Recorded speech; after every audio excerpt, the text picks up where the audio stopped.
Ndugu wawili pacha katika kijiji cha Mwachema, kaunti ya Kwale wamesalia nyumbani baada ya kushindwa kujiunga na gredi ya 10. Watoto hao wamekosa karo hata baada ya kufanikiwa kubadili shule walizotakiwa kujiunga nazo na kupata nafasi katika shule ya sekondari ya juu ya Kayatiwi. Pacha hao sasa wamelazimika kumsaidia mama yao kutafuta kuni za kuuza ili kujaribu kutafuta fedha za mahitaji ya shule na karo. Abdalla Ali Ratili aliyepata alama 48 na Hamisi Ali Ratili aliyepata alama 47 kwenye mtihani wa KJSEA wamekuwa wakipitia hali ngumu katika masomo yao.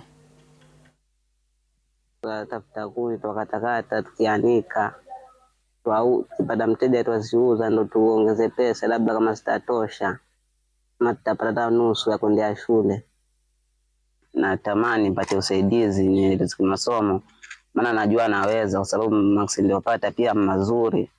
Nilikuwa hivi hali ngumu, mara naenda mara siendi, nafuta na pesa nikija saa ndogo, lakini na siku nyingi.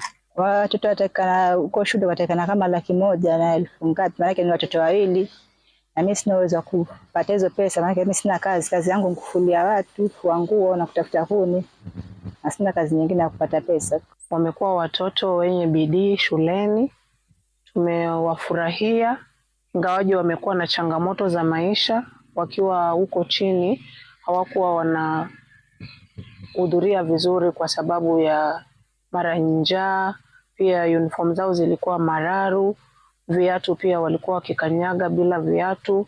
Walimu iliwalazimu kuchukua viatu vya watoto wao na wao wangevifurahia wakaona kama ni vipya. Na mtazamaji, kwa wanafunzi wengi